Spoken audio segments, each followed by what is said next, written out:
Got a fire in the deli. Got a fire in the deli. Yeah. Fire Control Battalion 2, stand by for dispatch. Bill. We have a report of a fire in the building in the deli of the MGM. November 21st, 1980. At the time, the MGM Grand Hotel fire was the second worst hotel fire in U.S. history, and it ushered in a decade of deadly high-rise fires. Hello, I'm Joe Whitty, and welcome to Disaster Chronicles. In this program, we'll learn how a small fire in this building became a disaster. We'll meet people who survived harrowing hours trapped in the hotel, and we'll learn how this tragedy forced the issue of high-rise safety into the consciousness of Americans. But first, let's go back to that catastrophic morning as the disaster unfolded. The 26-story MGM Grand was the city's preeminent luxury hotel. It included a famous showroom, huge casino, fancy shops, and restaurants. The hotel was crowded when a small fire began in the MGM snack shop called the Deli. Shortly after 7 in the morning, the fire call came in at the station directly across the street from the hotel. The fire captain was Rex Smith. When we reached halfway across the casino, we were met by flame which was rolling down from the ceiling and progressed down toward the floor as it was coming toward us. Flames filled the deli, and soon a fireball was moving through the casino. The flame was traveling at such a rate that it chased us back to the entrance that we came in at. Officials later estimated the fire traveled across the casino, the length of a football field, in less than 20 seconds. Chief Fire Investigator of the Clark County Fire Department, Mike Patterson. And we had what we call a backdraft situation, which is a fresh induction of oxygen, causing, a lot of people would liken it to an explosion, but it's the ignition of all the superheated gases. Had it been later in the day, the area likely would have been jammed with gamblers. At this point, smoke rising from the MGM could be seen from miles around, and firefighters were rushing toward the MGM from all over the Las Vegas area. Police requested assistance from all available helicopters to help in the evacuation. Many of the 7,000 guests were asleep in their rooms, and ironically were the last in Las Vegas to know of the inferno raging below. There was no warning. We didn't hear anybody yelling anything. There was no sound. There was no, aside from fire engines, which we figured were going somewhere else, and there were no sprinklers, you know, smoke. There was just nothing to alert anybody. No personnel in the hotel made any effort where we were to notify anybody. No one was knocking on the doors. The fire never went above the second floor and was quickly contained. But the smoke continued to spread above. I heard a lot of running in the hallway, and it just didn't sound normal to me. So I opened the door, and the hallway was just covered with smoke. And I wasn't dressed. I grabbed my coat. I just left. I ran and ran and ran, and I went nowhere. Fire engine ladders only reached 9 stories up. No help to those on the upper floors.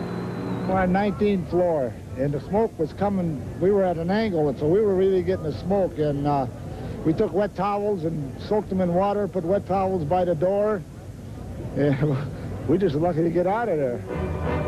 As people tried to escape, many were forced back to their rooms, trapped by the smoke. On balconies, they begged and screamed for help, waiting for what must have seemed like an eternity. Many broke windows in desperation for some fresh air. For over an hour, the sound of glass never stopped. I saw a sheet of glass 3 feet square anywhere, 4 feet square, come down and shatter on a fireman in the middle of the ladder. They didn't break out just a pane or two. They broke out the whole thing. And in some instances, they broke out the wall. Some made daring escapes, and others jumped. We saw one lady jump from the other side over here, about 8 floors down. Even after the fire was out, the rescue drama continued for hours.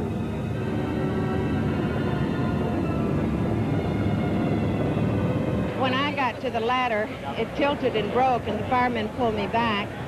And so we waited a while, and so this man had a heart attack in the room. And then we had to get the fireman and 4 others. We went on up the stairs, and got on the roof and came on down in the helicopter. Construction workers building in addition to the hotel joined in the rescue effort. See, this one woman just had a short fur coat on, had her one leg out the window, ready to jump out the window. I figured we had to get her first, and we brought her down the scaffold first.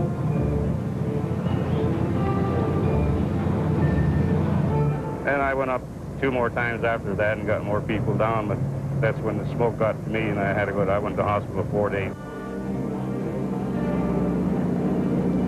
Helicopters were crucial, airlifting people off balconies and hundreds off the roof. Below, guests were instructed to remain calm.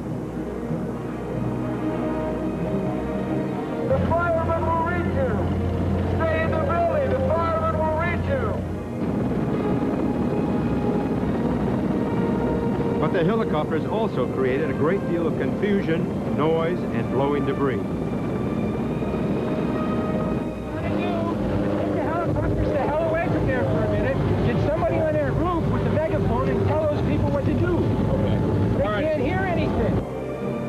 For some, feelings of helplessness and danger turned to anger.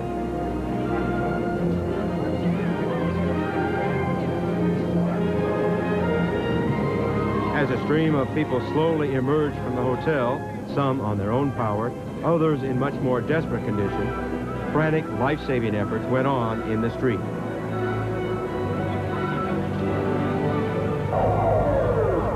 Area hospitals quickly became overwhelmed with people suffering from smoke inhalation. 2 hours after the fire erupted, the firemen made their way to the 19th floor and above. There, they found smoke and heart attack victims dead or dying. And one room at a time, one body at a time, the scope of the tragedy began to unfold. A priest later made his way up through the hotel, blessing bodies. And there were several rather tender scenes. One particularly I remember was the waiter had just delivered breakfast, and he was there beside his tray, and one wife was with her husband with their arms intertwined. It was very sad. In the end, 85 people were dead, about 700 injured. How could this have happened? How could so many people have died? A star-studded night with Jane Powell, Fred McMurray, and Barbara Eden on hand. But when it was constructed, an old 1970 fire code law did not require buildings of this type to have sprinklers and warning devices. Some areas of the MGM did have sprinklers, which worked well. However, most of the hotel had none. And when the codes were revised in 1978, the MGM owners were not legally obligated to bring the hotel up to date. So by 1980, the MGM, like most Las Vegas hotels, didn't meet fire standards of the day. We have no enforcement power over. We have suggestive powers over. We have recommendation powers. But, you know, to actually, to accomplish what we want to accomplish, we don't have the authority. This is what the casino looked like after the fire, where the heat was so intense it melted the slot machines.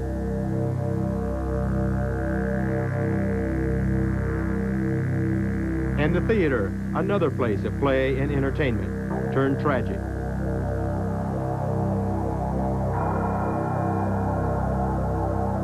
This is what was left of the front entrance canopy.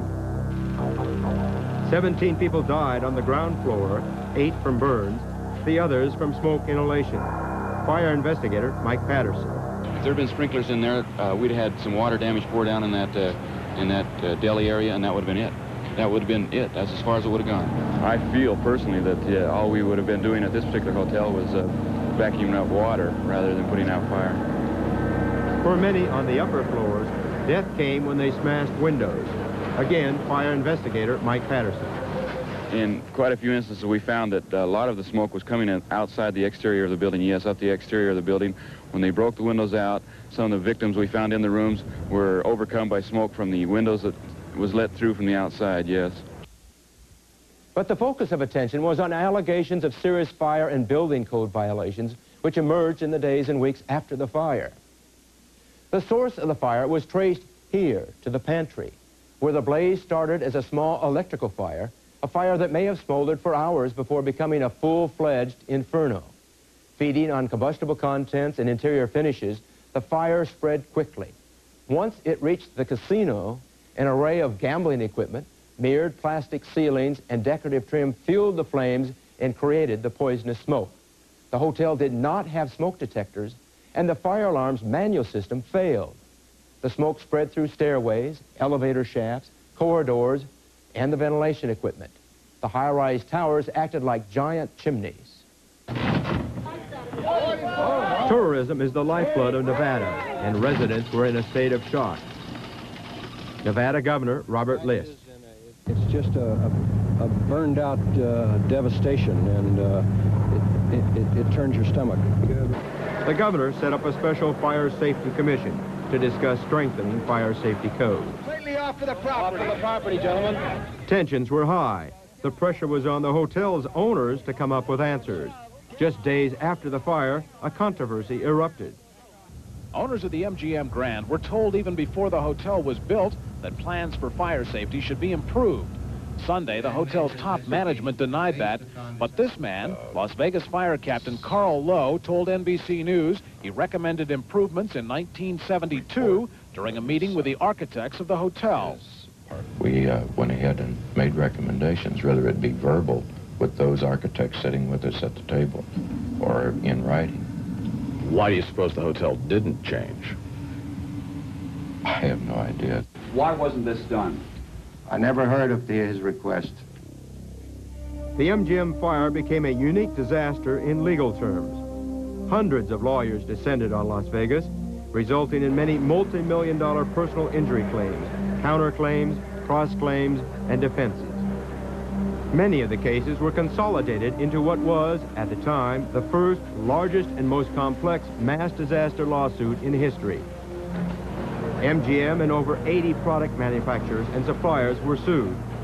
Eventually, over 1,000 claims were settled for a total of $223 million. Investigations and controversy continued. And then, less than 3 months after the MGM fire, the unthinkable happened, right in Las Vegas. Another fire, this one in the Hilton, the country's largest hotel, which was in the process of installing sprinklers. 8 people died. Unlike the MGM, this fire was set by an arsonist, but like the MGM, smoke detectors and sprinklers were absent. State officials were now in a hurry to take swift and decisive action. Soon thereafter, the Nevada legislature passed one of the toughest fire safety laws in the country. Sprinklers would be required in all hotels, old and new. 8 months after the MGM fire, the hotel reopened. $50 million was spent installing new equipment, including a state-of-the-art computer system, sprinklers throughout the hotel, and a new venting system designed to purge smoke from the hotel in minutes. Still, there is no uniform fire code for the nation, no federal codes for hotels and motels, no mandatory smoke detectors or sprinklers for high-rise buildings.